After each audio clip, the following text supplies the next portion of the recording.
Benjamín Gagiola para Corte de Caja Historia Política.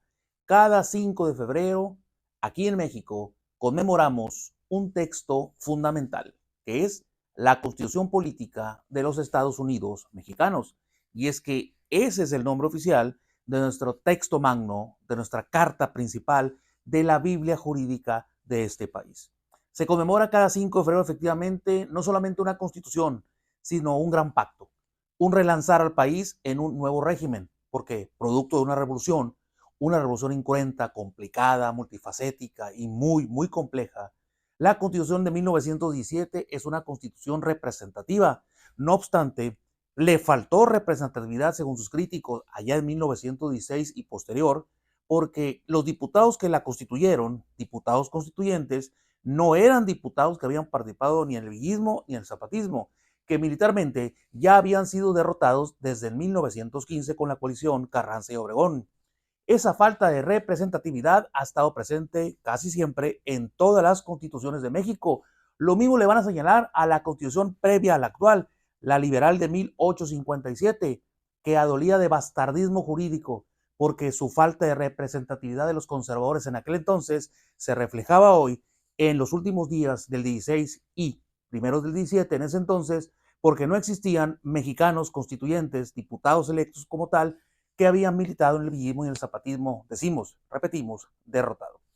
La Constitución de 1917 es producto, como todos sabemos, de un gran movimiento armado, de un movimiento telúrico que busca cambiarle la piel jurídica y política al país, es decir, un cambio de régimen.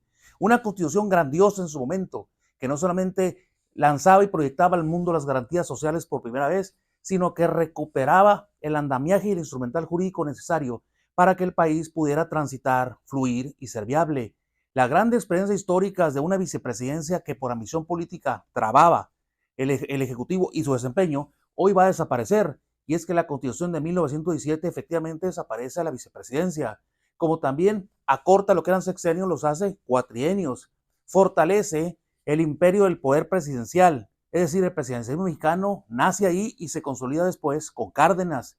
Es una constitución de garantías, es decir, garantías constitucionales que descansan en el espíritu de los derechos humanos y sobre todo, como decimos, es una constitución preñada, luminosa en cuanto a garantías sociales, es decir, el derecho a la educación, el derecho en el 123 a los obreros y salario digno, salario mínimo como después se va a poner. Una constitución que garantiza el acceso a la salud, a la vivienda, a la felicidad y a la propiedad colectiva de la tierra. Una constitución que nos hace iguales, pero sobre todo nos hace mexicanos, porque por primera vez México va a tener una constitución de unidad, una constitución con la cual tener una guía o una brújula para navegar en la cartografía política azarosa de nuestra nación.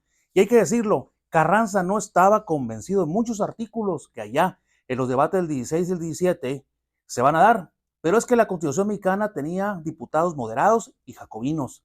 Carranza no veía bien que la educación fraguada en el artículo 3 constitucional fuera laica. Él hubiera preferido que fuera libre, dejándole abiertas las puertas al regreso en cierta medida de la educación religiosa. Pero el debate de debates fue el 27 constitucional. Carranza veía cierto despojo en las grandes facultades no limitadas de la expropiación. Y los diputados jacobinos veían la revolución hecha realidad jurídicamente hablando, expropiación plena por causa de utilidad pública. Lo mismo para el artículo madre o el artículo génesis del movimiento obrero mexicano, el nuevo actor político del siglo XX. Es un artículo que Carranza quería en leyes secundarias, reglamentarias o federales.